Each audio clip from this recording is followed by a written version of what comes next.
नमस्कार मित्रांनो, मी ब्रह्मानंद मोरे आपल्या YouTube चॅनल सगळ्यांचं स्वागत करतो। सरळ सेवा भरती करणाऱ्या विद्यार्थ्यांसाठी अत्यंत महत्त्वाची माहिती म्हणजे इथून पुढे ज्या काही सरळ सेवेच्या जाहिराती येणार आहे त्या संपूर्ण जाहिराती एमपीएससी मार्फत घेतल्या जाणार आहे। या व्हिडिओमध्ये आपण कोणती पदे आहेत ती एमपीएससी घेणार आणि कोणती याच्या कक्षेच्या बाहेर आहेत या बाबतीमध्ये संपूर्ण माहिती याच्यामध्ये बघणार आहोत। तसंच नवीन जर एमपीएससी चे जे काही पद भरती झाली तर यामध्ये अभ्यासक्रम काय असणार आहे, त्याची पात्रता काय असणार आहे, कशा प्रकारे आतापासून आपण नियोजन केलं पाहिजे ते सुद्धा यामध्ये बघणार आहोत। बघा, सुरुवातीला आपण जाणून घेऊ की 2024 पासून सांगत होती एमपीएससी की जे काही सरळ सेवेचे जे पद आहेत ते आम्ही भरली जाणार आहेत। जे काही पारदर्शकता आहे तर या पारदर्शकतेच्या दृष्टिकोनात त्यांनी की 24 मध्ये लक्षात घ्या की 24 मध्ये जे काही 19 जूनचा पेपरची बातमी आहे बघा, 19 जून 2024 च्या बातमीवर असता पेपरमध्ये बातमी प्रसारित झाली की जे काही शिपाई पद सुद्धा काय एमपीएससी मार्फत भरली जाणार आहे। आणि हा जो जीआर आहे हा जीआर काय बघ लक्षात घ्या 1 जानेवारी 2026 पासून लागू होणार आहे। ही झाली बातमी। त्यानंतर सक्षमीकरणासाठी एक समिती गठीत केली जाईल, ही गठीत झाली कधी 24 मध्येच गठीत झाली आणि 24 मध्येच त्यांनी सांगितलं की केरळ लक्षात घ्या एमपीएससीच्या केरळ लोकसेवा आयोगाच्या धर्तीवर काय या ठिकाणी पेपर घेतले जातील।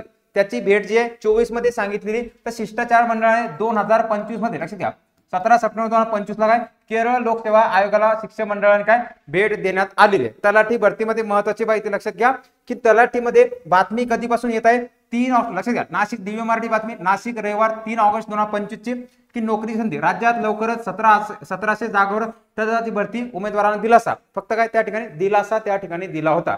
बऱ्याच वाटते आता सुद्धा म्हणतात की 31 डिसेंबर पर्यंत भरती होणार आहे, परंतु आता आचारसंहिता सुद्धा लागणार आहे। आचारसंहितेमध्ये जाहिराती येत नाहीत, जर पूर्ण आकृतीबंध संपूर्ण तयार असलं तर त्या ठिकाणी येत असते। तलाठी भरती करणाऱ्यांनी एक महत्त्वाची बाब लक्षात घ्या की जो काही 13 सप्टेंबर लक्षात घ्या 13 सप्टेंबर 2025 ला या ठिकाणी काय जी काही वेटिंग लिस्ट क्लिअर होणार होती यामध्ये परत नव्याने काय केले 6 महिन्याची मुदतवाढ दिली। लक्षात घ्या किती 6 महिने मुदतवाढ दिली, जिचा आता जे संपूर्ण सांगताना सांगितले की 28 फेब्रुवारी लक्षात घ्या 28 फेब्रुवारी 2026 ला काय त्या ठिकाणी संपूर्ण वेटिंग क्लिअर होणार आहे। जोपर्यंत मागच्या भरती प्रक्रियेची संपूर्ण वेटिंग क्लिअर होत नाही तोपर्यंत जाहिरात येण्याची खूप कमी शक्यता असते। ही बाब लक्षात घ्यायची।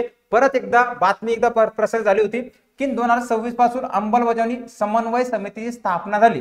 शासनाचा निर्णय काय होता 31 डिसेंबर 2025 पर्यंत पदभरतीची जी कारवाई ही टीसीएस आयबीपीएस कंपनीकडे सुरू आहे। लक्षात घ्या काय टीसीएस आयबीपीएस कंपनी मार्फत सुरू राहील कधीपर्यंत बरेच जणांना कुठं सापडलं इथं दिलंय पेपरवर बातमी सरळ सरळ किती 31 डिसेंबर लक्षात घ्या डिसेंबर 2025 पर्यंत काय त्या ठिकाणी काय पदभरती कंपनीकडे सुरू राहील।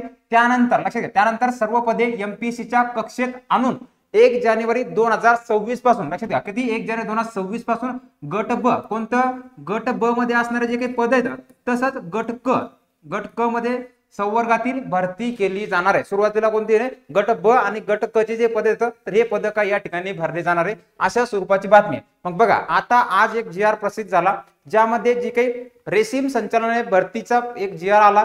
यामध्ये सांगण्यात आले की कक्षेबाई संचालन क्षेत्र सहाय्यक 71 पदे प्रयोग निर्देशक संवर्गातील 14 पदे त्यांची सेवाबाह्य स्त्रोत उपलब्ध करून देण्याबाबत कधीच 29 ऑक्टोबर 2025 ची बातमी आहे। शासन निर्णय काय सांगितले की एवढ्या जागा आहेत या ठिकाणी काय एवढ्या जागा असणार आहेत। यामध्ये जो काही निर्णय बघा की शासन निर्णयाच्या गठीत करताना 14 पदे नियमित 11 महिन्यापैकी प्रथम घडेल इतक्या कालावधीत बाह्य यंत्रणेकडून घेण्यास खालील अटीच्या अधीन राहून शासनाने मान्यता दिली। मग खाली कोणत्या अटी दिलेल्या आहेत की त्यांना पदभरती ही करायची रेशीम संचालनाला ही पदभरती करायची तर यासाठी त्यांनी अटी दिलेल्या आहेत। तर यामध्ये अटीमध्ये पहिली अट लक्षात घ्या की प्रस्तुत पदाची भरती महाराष्ट्र लोकसेवा आयोगामार्फत करण्यात येत नियमित उमेदवार उपलब्ध होईल। लक्षात घ्या किती 11 महिने त्यापैकी प्रथम घडेल इतक्या कालावधीत संबंधित पदावर कर्मचारी बाह्य यंत्रणेबाहेर घेता येतील। 11 महिने करा संदर्भ म्हणजे काय पहिली अट कोणती दिली की पहिली अट एमपीएससी अंतर्गतच ही पदभरती केली जाईल, ही झाली पहिली अट।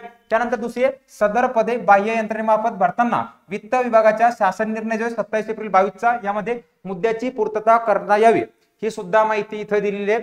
त्यानंतर सदर बाबीवर होणारा खर्च मागणी पत्र म्हणजे कंत्राटी स्वरूप आहे। लक्षात घ्या अनिवार्य रेशीम संचालय अनिवार्य 24-25-10 कंत्राटी सेवा अंतर्गत वित्तीय वर्षात उपलब्ध असलेल्या अनुदानातून या ठिकाणी काय भागवल्या यावा। ही झाली याच्या संदर्भात म्हणजे काय सरळ सरळ पदभरती कोण घेणार आहे एमपीएससी घेतली जाणार आहे। ही त्याची महत्त्वाची पहिली अट आहे। जोपर्यंत एमपीएससीतून ठराव मंजूर करून देत नाही पेपर घेतोय तोपर्यंत काय ही जाहिरात येणार नाही। क्लिअर ही जाहिरात कोणामार्फत होईल एमपीएससी मार्फत होणार आहे। बघा त्यानंतर एमपीएससी पासून एमपीएससी जी काही सरळ सेवा पद भरती होणार आहे त्यामध्ये संपूर्ण पदासाठी आपल्या बॅचेस सुरू आहेत बघा. सुरुवातीला ज्यांचा पेपर आपला गट क गट ब कंबाईनचा आहे तर यासाठी आपली फास्ट ट्रॅक इकॉनॉमिकची बॅच सुरू झालेली आहे. फीस अत्यंत नाममात्र 199 रुपयामध्ये तुम्हाला ही बॅच असेल. लाईव्ह प्लस रेकॉर्ड बॅच आहे संपूर्ण आहे. त्यानंतर स्वतः मी शिकवणार आहे. माझे शिक्षण इकॉनॉमिक्स मध्ये MA इकॉनॉमिक्स MBA फायनान्स त्यामध्ये संपूर्ण साध्या सोप्या सरळ भाषेमध्ये शिकवणे. त्यानंतर सॅनिटरी इन्स्पेक्टर इतर सुद्धा बॅचेस आहेत. आता बघा मूळ मुद्दा की ना अभ्यासक्रम का असणार बघा. अभ्यासक्रम मध्ये एमपीएससी ने घेतला कुणी जरी घेतला बघा अभ्यासक्रम कुणी जरी घेतला तर अभ्यासक्रमामध्ये बदल कुठलाही होणार नाही. जसं तुम्हाला काय मराठी या ठिकाणी असणारच आहे. त्यानंतर इंग्रजी तुम्हाला राहणार आहे. त्यानंतर पुढचा जीके GH चा जो घटक आहे तो सुद्धा आहे. त्यानंतर मॅथ रिजनिंग हे जे घटक आहेत हे संपूर्ण अभ्यासक्रम तुम्हाला या ठिकाणी अतांत्रिक मध्ये असणार आहे. पेपर इथं तुम्ही एमपीएससी ने घेतला लक्षात घ्या.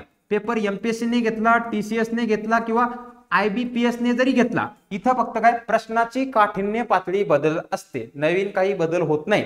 तर यामध्ये काय काठिण्य पातळी बदलत असते. एमपीएससी मध्ये तयारी करण्यासाठी आतापासून काय एमपीएससी चे PYQ सोडून बघत चला. PYQ काय पाहत चला. कधीचे 2013 ते 2024 पर्यंत संपूर्ण विषयाचे PYQ एक वेळ बघून घ्या. याच्यामध्ये हाच विषय नाही संपूर्ण विषयाचे पेपर एकदा बघून घ्या. हे तुम्हाला फायद्यासाठी असणार आहे.